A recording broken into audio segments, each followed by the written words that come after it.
need a cloud. Yes. Okay. So I have to accept this. And then once I accept this, because it's asking me, and then I have to hit got it, then it will start to record. And it's going to go to the cloud, not to your computer. Are you ready? Sure. Hey, Quintile. Hey, Anne Marie. Nice to see your smiling face. Nice to see you too.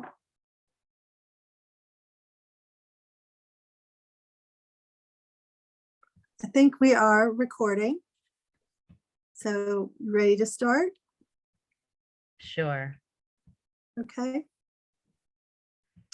Today is December 14th, 2022. Welcome to all listeners. I have the pleasure of sharing a conversation with one of my favorite people, Quintile. Quintile and I met several months ago and really just hit it off. I think we are part of each other's soul family. So we've had a lot of discussions about what a humanitarian is going to develop into as we go forward. We've had a lot to talk about what is 3D, what is 5D, and she has really expanded my thinking and I think also just my spirit. I mean, every time I talk with her, my frequency just seems to skyrocket. So again, I'm excited to introduce you to Quintile. She can share a little bit more about her background, but what I can tell you is she has done many tremendous things in her life. She has participated in the military on some very exciting opportunities. She lived in the Middle East for some time. She has studied quantum physics, and she's just an amazing, amazing soul. So with that, Quintile, do you want to say hello to everyone? Hey there. Yes, it's great to be with everybody today. It's so exciting that Anne Marie has told me some of the things that she wanted to do, and we have discussed it. And I think this is finally the culmination of her putting together her humanitarian work. If you spend any time with Anne Marie, she is always upbeat and positive and raring to go and gets things done. And so I said, I think where the truther community is challenged right now is understanding how to access the quantum financial system, which is really quantum consciousness.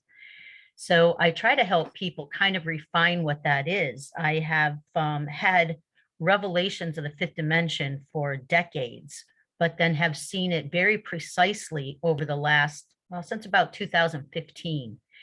And I have a local group that we've been working on humanitarian projects with in a very simple fashion, but I think that's pretty much how things have to start. We have to start doing the work. And I want to show you a little bit about the different levels of thought and the dimensional thought that we're in to try to help refine where we want to go. So let's start with what it would look like to be a quantum humanitarian and to reside in that vibration. I had written a novel quite a few years ago. After 3 years of praying and meditating over the Bible, I said to God, wait a minute, if Christ made the sacrifice, why are we not back in the Garden of Eden? And I'm like, oh, we should be back in the garden. We should be back in communion with God.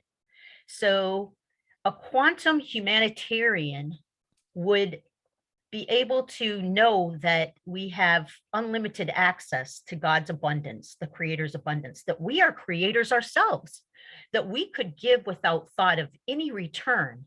And a spiritual truth is that if you give without thought of return, you and the receiver are blessed tenfold. That is how we create infinite abundance. We, in fact, don't need a currency. The currency is one way to help everybody move into that vibration more easily, but it starts with an internal shift within us. We have to be in the present moment. We have to know that in the present moment, everything is available to us. So I used to practice going to $0 in my pocket every day because I'm like, when I understood the quantum consciousness, I'm like, this money is just an electrical current that I can receive from at any point if I'm not afraid. So I don't want to hold on to this money because I want to keep the current moving, right? So I Right. used to practice if somebody came up and asked me for money and I had it in my pocket, I knew the spirit was saying, give it to them. Don't worry. The universe abhors a vacuum. That which is emptied will be filled up again. So when we experience that and we can rest in the trust and knowing that we will have everything we need at any point in time, that's when we're really operating in quantum consciousness. We don't have to have that bank account. It's just like Christ. You can take 5 loaves and 2 fishes and feed 2,000 people. It's just knowing and trusting. And so currency works like that. It's people's fear. It works like an electrical current. It is a currency, and your fear switches it off. So a person in quantum consciousness has absolutely no fear about giving because they know that the abundance comes back to them. Now, many problems that we have with this currency is that receivers feel like they're in a lesser state. So the quantum humanitarian consciousness requires that if somebody gifts you, you need to learn to be a gracious receiver at the same time. Right. There will be times that we will receive because the universe is going to provide us unexpected directions to receive the abundance we need to give out. But unless we can learn to graciously receive and understand that everything's coming from the universe, not from an individual person, it was meant for us, somebody designated it for us and gave it to us, we have to both become great receivers and grateful givers, or vice versa. So if you looked around at your community today, you could already be living in this infinite abundance. And it says so in Acts 2:45, the New International Version says, they sold property and possessions to give to anyone who had need. In the quantum consciousness, everybody needs to be provided for equally. There should be no disparity, no debt, no interest charged. Everything is given and nothing is kept account for. So a community could start by people knowing that they needed to equalize the resources around them. And that was one of the first things that caused me to write my novel is I'm like, how do we equalize? This is not fair. You know, Anne Marie, you've been to Rwanda. I've been in places of the world that are so poor. And you're like, wow, this doesn't seem just.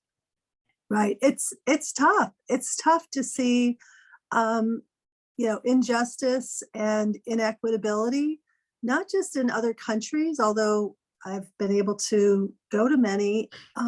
It's to see it under our bridges here in the United States. True. I was just in New Orleans last week, and wow, they're trying to, work with it. They're providing some facilities, porta potties, and then some mobile assistance, but it's really, really tough. It can't be done through the government because the government was created by us not adhering to the love God, love thy neighbor as thyself. Every time we don't take care of our neighbor and we expect a third party to intervene and fix the disputes, or to take care of our neighbor rather than ourselves, selling our property and possessions to give to anyone in need, then we're creating government. And then Right. that government becomes corrupted. It's not made by doing the quantum humanitarian vibration.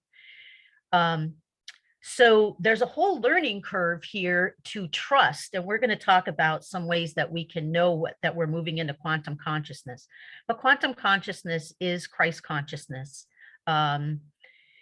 And you can call it a lot of different things. Any spiritual teacher that did speak in fifth dimensional concepts, you can then start to see that there was truth and they were operating from that perspective, I think it's arguably true that Christ was probably the most calibrated person to exist in the human plane. And what I mean by that is, I think this is the next slide. We have to move into convergent thought to be back into the Garden of Eden in communion with God. Because remember, before the fall, Adam and Eve were in communion with God. They didn't want or need anything. The fruit Right. was growing on the trees. They had everything they wanted, right? Yep. It wasn't until they ate from the tree of the knowledge of good and evil, which God introduced the first divergent thought. Okay, God said, "Thou shalt not." In convergent thought, the human mind doesn't really understand a no or a don't. So the fall was actually intended. And until we realize that, it's very hard to get into convergent thought.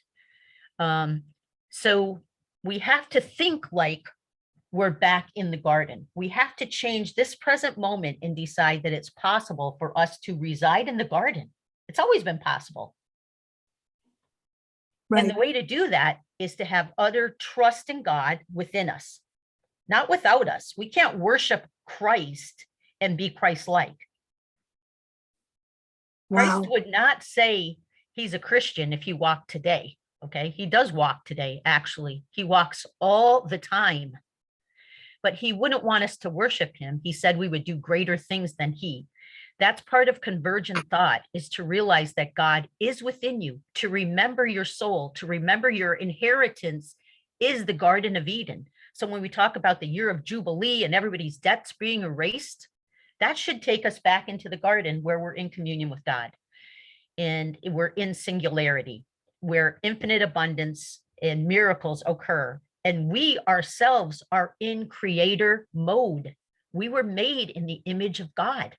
We have the ability to create convergently with love and no fear, or we have the ability to create a matrix of fear that ensnares us and has kept us in debt slavery for millennium. Right. So the way to do that, the way to Christ consciousness, is this is a good way to kind of visualize it. We have a rational hemisphere of our brain, and we have an emotional and values-based hemisphere of our brain. But those two are, we used to do brain gym with kids, where if you cross your arms across one another and make sure that they connect, you're like making both hemispheres of your brain work together. But your heart does it perfectly. It's interesting that you say that, because I have dyslexia, and that was one of the things that they did with me often, was it's a simple exercise. It's something that everybody could do. You could do it right now. I mean, you put your left, it's crossing the opposite. So, the left hand goes to the right shoulder and vice versa, or you touch the opposite feet. And you do that multiple times. And it really connects the brain. It really helped me in my reading process. It also is something that I still do today, sometimes even unconsciously. And I think it also is a reduction of anxiety and stress to bring those hemispheres together. Yes, because our thinking brain can turn in circles, and we can't find a way out. So we need to involve our emotions and our values. The problem is too that people have a lot of thoughts that they adhere to and things that they hold or value, but they don't have the integrity all the way up to the top, which I'm going to show how to do that. But both hemispheres of the brain are best connected when we involve our heart. So I used to go to schools and talk to parents and everything about teaching their kids to read. And some of the school districts would give them like a 2-inch thick book on how to teach their kids to read.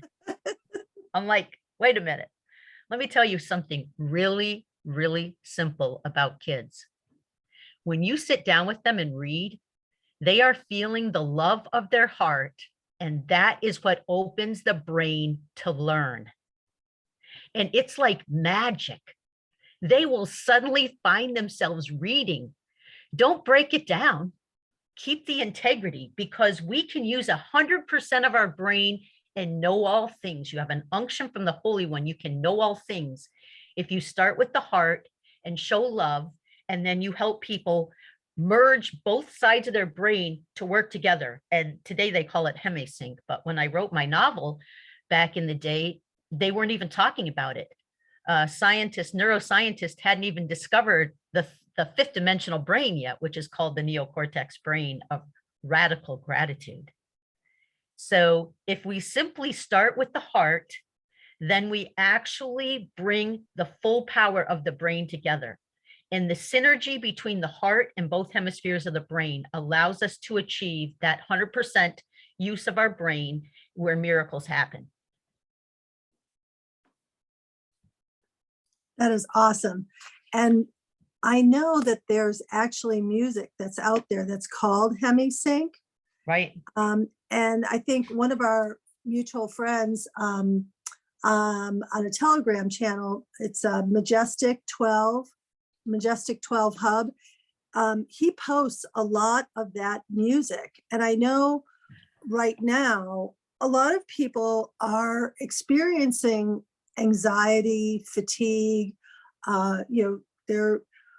It's been a long, maybe couple years of awakening, and you may want to look at this hemisync. It's can be accessed, I believe, even free. But if you have a Telegram channel, you might want to check out Majestic 12 Hub. I know I've accessed quite a few of the hemisync videos, and they've been really beneficial. So again, it's I know it's the season of abundance and ascension. We're all staying in the positive, but there is a lot going on. So that might be a tool people want to explore. Thank you, Quintile. I agree. There's a lot of very helpful tools out there to help us to move into compassion better. So if you look at compassion, I'll just start by saying it is the most intelligent, so the rational side of the brain, emotion, the affective and values side of the brain. So compassion is when you bring in your heart and you merge both emotion and intellect, and you can arrive at a state of no fear. So it is the most intelligent emotion. So what really is compassion, and how can we recognize it or achieve it and better experience it? Well, when I wrote my novel, I'm like, you can't get back into the garden until you're unafraid of everything, because we created all of the duality around us. We were made in the image of God. Our thoughts create. So my novel, when I first finished my novel, I went up to see this guy that I had used his heart harmonics information. He wrote a lot of quantum physics, and he ended up working with me on a children's publisher project. But his name was Dan Winter, most brilliant mathematician, unbelievable. And he said to me, when I described a little bit about my novel, he said, "So are you saying that compassion creates an electrical field that solves all end time scenarios?" And I'm like, yes, I am. But Wow. he put it into the perfect words. So no fear spreads. And so in my novel, every day, starting with 2 people on the first day, the number of people in compassion spread. And by the 33rd day, we reached the population of the world. So it doubled in the Fibonacci sequence. Anyway, the hallmarks of compassion would be non-judgment. You can't judge anyone for anything. You need to be non-reactive and accepting of everything in your environment and not reacting to it. And it's like Christ consciousness. Christ was not reactive. So if you think of a noble element in the periodic table, noble elements actually escape the Earth's atmosphere, okay, like helium, or what it is that they have a completed electron ring. So they're chemically inert, chemically stable. So all other elements that create the weather changes and everything else have an incomplete electron ring. They're chemically reactive. And that's like the 3rd and 4th dimensional brain. Okay, we're trying to complete our electron rings. Well, that's how I saw it. I wrote what was called sacred chemistry.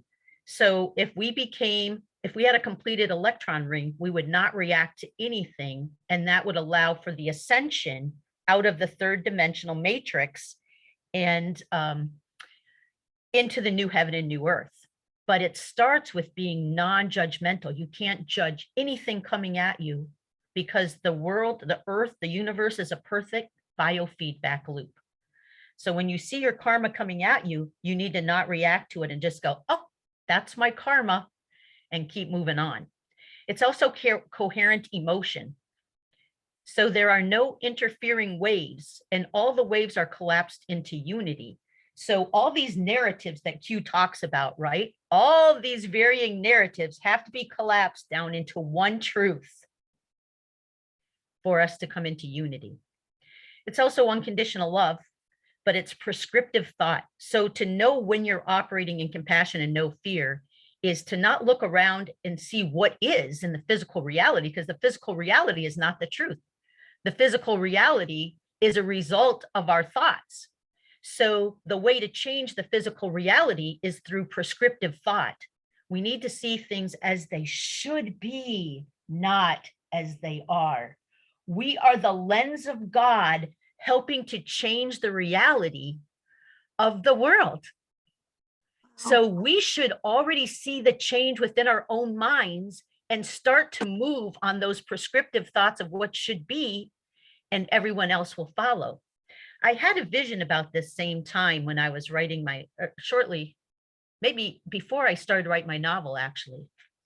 And it was these white people walking down this narrow pathway. Well, they were not white people, but they were in white gowns. And they had their heads raised slightly into this bright light, and they were walking down this path, and they looked at total peace and everything else. And I thought, oh, that's beautiful. Then I could see beside them, to the right and to the left, all these people climbing over one another in this quagmire, like mud and everything else. And it looked woo. And I'm like, why are the people in the white robes not reaching down to pull them up out of the quagmire? So the vision continued. And as these people following the white light of prescriptive thought, godlike creation, creator mode, okay, the people in the quagmire were freed and suddenly joined them on the walkway, the path, and they were cleansed and in these white robes, and everything was taken care of. So setting the example is more powerful than anything else. Wow.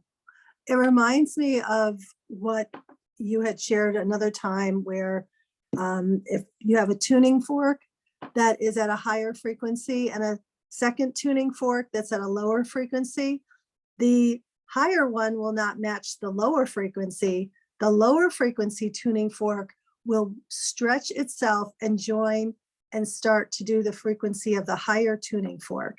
And so I think, you know, again, another just Yes. word picture is this season and going forward, try to be that really high frequency, positive tuning fork, no matter what, and watch your surroundings change. Exactly. And it's actually, there's called sympathetic vibrations. So as we get going, the closer you are to the 0 point, the more vibrations you resonate with, and you collapse all of the lower vibrations into the 0 point. Wow, that's So powerful. that's pretty much what you just said. Yes. So to look at this, this is what this guy named Bloom's taxonomy when I was in school for working as an educator in my master's degree. There was this construct that our professor introduced called Bloom's taxonomy. The crazy thing was all of these other people who were already teachers couldn't even arrive at the levels of critical thinking. They didn't have that ability or experience with it. They've changed his taxonomy in the last 20 years, which is kind of interesting because they left out a very important part. But if you start down here and you remember facts and details, then you kind of understand them and can explain it. Then you try to apply this information. And this is where so many people get stuck. Oh, they know a lot of things about their religious belief or their spiritual belief, and they've read and they think they understand it. But applying it is a whole nother level of sophistication that is hard for people to do. But then they get stuck in analyzing what is and what they see around them. And educators would say that this is a level of critical thought, but it's not really. It's the third dimensional mind of duality, looking around and comparing and contrasting and judging everything. What is good, what is bad, and that sort of thing. They left out synthesis in this chart, which is where you have to take the good and bad that you saw in analysis, or the opposites that you saw in analysis, and you have to see how they actually work together to create a whole. So what was the purpose of being in good and evil, right? It was to truly appreciate what we had in the garden, was to truly appreciate what all of that beauty of community and soul awareness and operating, the value of it. So the highest level would be to then evaluate, you start to evaluate and you start to get into prescriptive thought of what should be.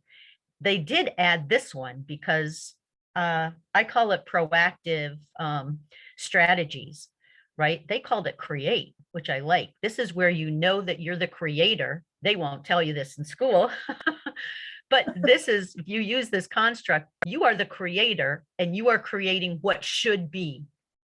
The only reason I show you this chart is so that if you're looking at one of these other levels and you're not sure how you got there, then you would want to follow this and make sure that you're applying the highest level of thought. So this is definitely the level of the prophet, and then this is the level of the creator. We are deciding to act with what should be, and we ignore all of the lower vibrations because they're not real.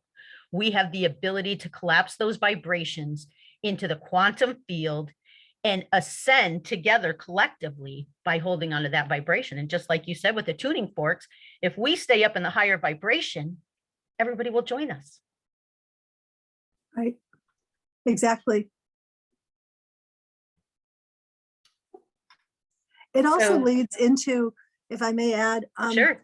the whole topic of mindfulness. And sometimes mindfulness seems so obscure, but that's where just stopping and, you know, really thinking about, you know, what are you putting out there? What are the expectations maybe for an upcoming event?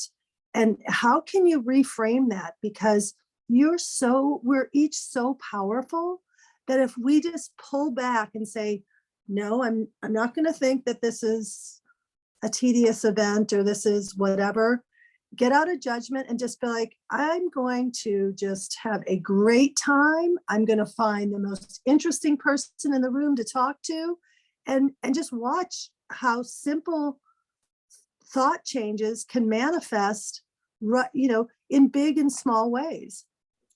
It's true. And you have to be reflective. If a thought comes into your head that you know is fear, you just, oh, that's fear. I'm going to let it go. It's not true. Fear isn't truth. Right. And fear has been something that we all have fallen prey to, and it's purposefully done. It's what's kept people in the matrix. Is if we, you know, if we get out of our fear, that's right.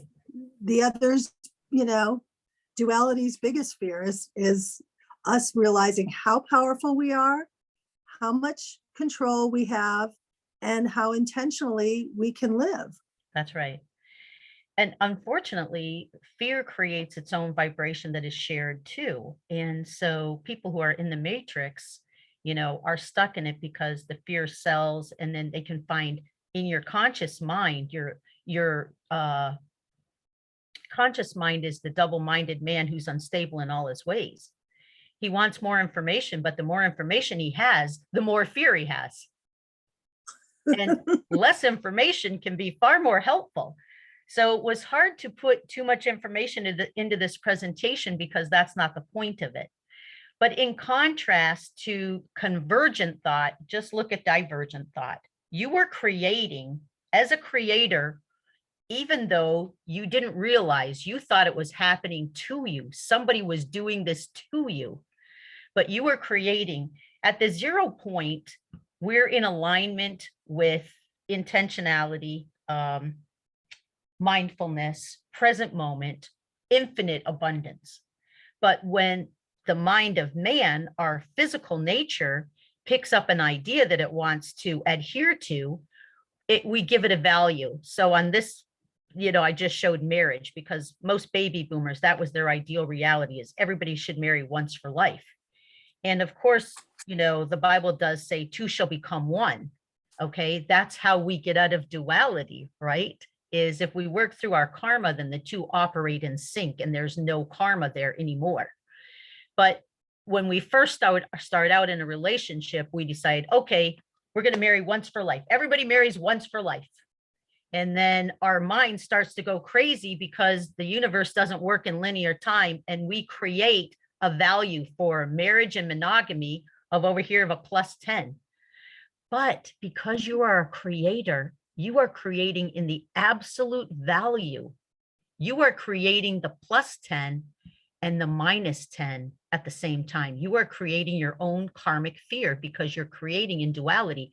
Because if you went to the 0 point where we're all souls connected, we wouldn't need to contract for each other's future. I don't know if this is helpful, but you see, this is how we created it. So it's important to get to the garden and into the quantum consciousness. We need to collapse our duality mind and move into the 5th dimensional quantum consciousness, where we realize we are creating. We're mindful of our thoughts. We're mindful of our actions, and we model the highest value. And we are gracious receivers and givers, because we know that there's ultimate abundance.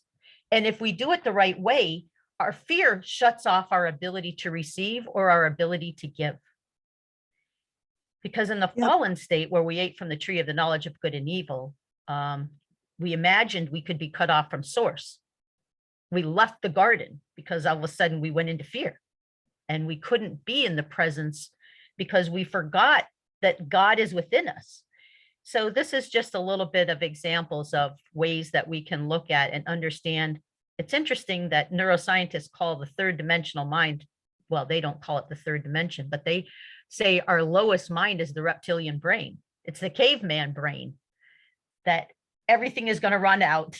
Everything's going to kill you. There's not enough of this. Everything is going to bring, there's going to be an end to the world and all these other scary things. And that's the 3rd dimensional mind, where you're just cut off from the reality that you were made in the image of God and God is within you. We also like to blame everybody, and we judge everything in the 3rd dimensional mind. So the 4th dimensional mind is, usually people encounter the 4th dimension when the 3rd dimension becomes too scary, or they lose a loved one. And that's just too catastrophic that they have to realize, they want to realize that there's something more, that they could be reconnected to this person, right? So they seek out God's face. In the 4th dimension, we're in our limbic brain, which volleys between pain and pleasure, pain and pleasure. We're working with the cause and effect of the karma we've created. We're trying to manage it, but we haven't got a handle on it yet. In the 2nd stage of the 4th dimension, we develop our own philosophy to stay in the 5th dimension. This is also faith versus science, which has been a very big thing with the whole COVID last few years, right? Right. So in the 4th dimension, the 3rd dimension, you're seeing only the physical world. In the 4th dimension, you're starting to realize there's some other higher source. There's something more than what I see, and you're starting to reach that intangible space. And so we develop rituals that we think will repeat the same outcome, whether it's prayer or whether we do this. And then we try to teach everybody to follow our ritual. But for everybody, the ritual is different, because your path back to the 5th dimension is completely unique to you. It's an internal work you have to do. Nobody's going to give you that exact pathway to get into quantum consciousness. You have to work through your own karma. So when you say go within, and yeah. Right. Well, it's something that the conditioning that we've all experienced, is that something outside of ourselves is either going to save us, help us, solve it, or there's something outside of ourselves that we need to be whole, when really we are whole and we are complete. But it is going within to do that reflection. And a couple years ago, as I was starting to wake up, everybody was focusing on all the very patriotic kind of words and phrasing, and somehow I guess one of my guides or angels helped me, and one of my all of a sudden ideas was, within we are one. And that's kind of the name of my mission, and my trying to help the community and do some acts of kindness. But it was really something that challenged me. I was like, what does that really mean? And so I think that's in my journey, is trying to go within and ask myself, what is my life purpose? Why am I here? What do I want my legacy to be? And to continuously grow, again, not judging myself, but learning, but then also realizing that we are all connected. Exactly how that all is, I don't know that I can explain. You're much better at it, but anyways, yeah, I do believe that within we learn about ourselves, but we also learn to connect with others, which I kind of call our soul families. Yes, I actually call the fifth dimension, you're in soul awareness. You're remembering your soul, so Anne is just your human body, your soul, where we're connected, and we are intricately connected. It's crazy, the parallels between our lives and everything else, Anne. And it was easy for us both to recognize that with one another when we first met. So right after I wrote my novel, and I was part of the storyline was of this child being born using 100% of their brain and their heart, and I kind of wove that into the storyline. But about a year later, neuroscientists came out and said they had discovered the neocortex brain. And that's what is the fifth dimensional brain. And really, they describe it, the one neuroscientist described it as radical gratitude, where you're just living in that total trust of the universe, and you're a creator just playing with the energy to create. So we're here now to create that amazing world. And that's the quantum consciousness. We don't need the money that corrupted the last system. We need to know that everything is abundantly provided by the universe. The money is a means, but in the quantum realm, you're drawing from the infinite circle of the electromagnetic field and the quantum physics of the universe, but we won't get into that lesson. So in the fifth dimension, then, when you move through the fourth dimension, you have to devise your own philosophy to move into the fifth dimension and to be back in communion with God and to achieve Christ consciousness. And really, it is all about moving out of linear time, looking to the future. Oh, Christ is going to return one day. Oh, and keep living and waiting. Oh, the RV is going to be launched one day. Oh, it's going to happen. No, it's now. It's already been launched. You are already, your sins were atoned for. You are not in a fallen state anymore. You can be in the garden right now. Click your heels together and you'll be back in the garden. Yep. Okay, it's that simple. Become like a noble element and don't react to anything around you. Don't pay attention to the physical world. Set yourself in motion to create what should be. And know that the universe is infinite, and you create the infinite abundance by giving without thought of return.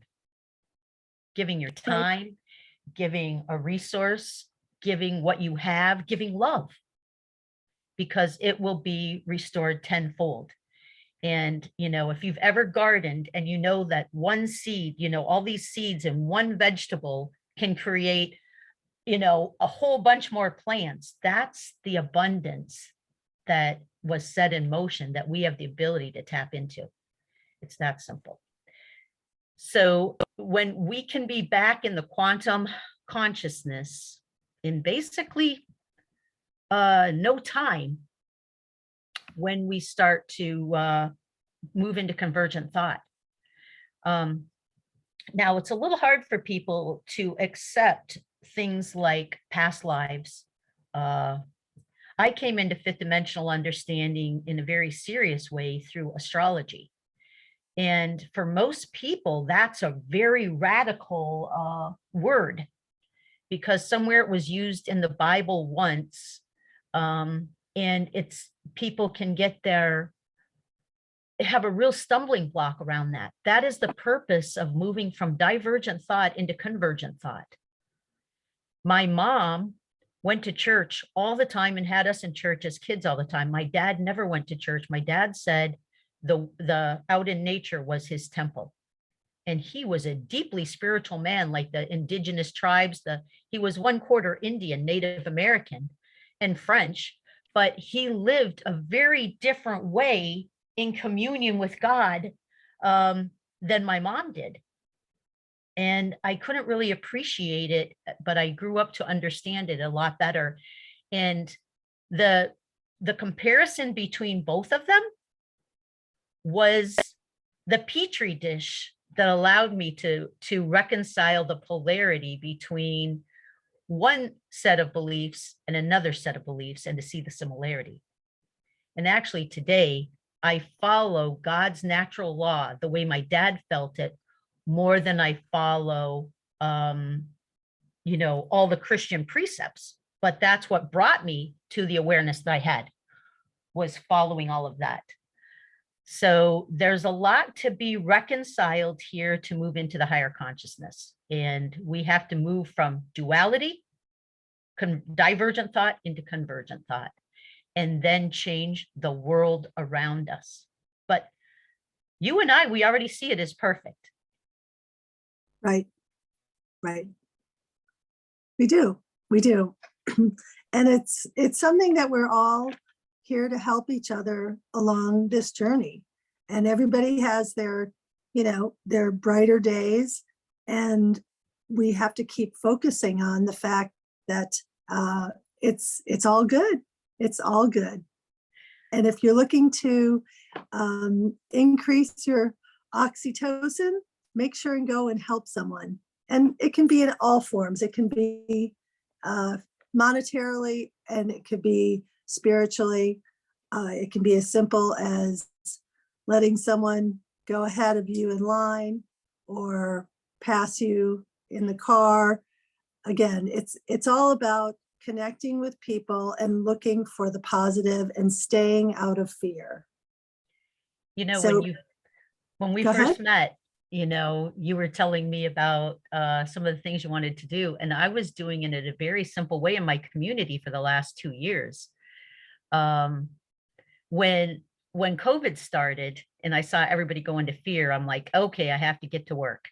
And I'm, wanted them to feel unafraid.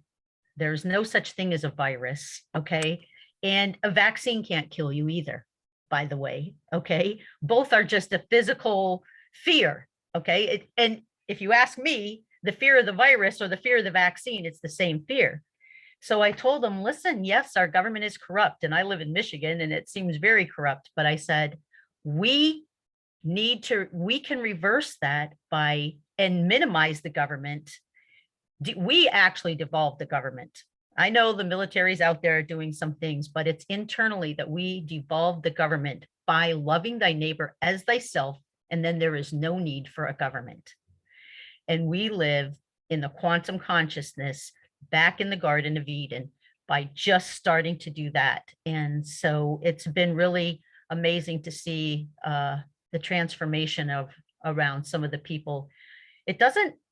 So far it hasn't happened overnight, but at some point, like the last day when we achieved critical mass with those tuning forks and the higher tuning fork, it will happen in the twinkling of an eye that we will all move into the quantum consciousness. Right. Well, Quintile, I can't thank you enough for sharing all of this information, sharing your heart and sharing your mind. It's just incredible. I hope people have enjoyed listening to our conversation. Again, these are our thoughts and our ideas. We hope that you have found a few takeaways that you can enjoy during this season of abundance and ascension. And if you want to connect with us, you can reach us on the Quantum Humanitarian Vibrations channel, and that is on Telegram. So again, we wish you love and light and an amazing ascension and abundance season.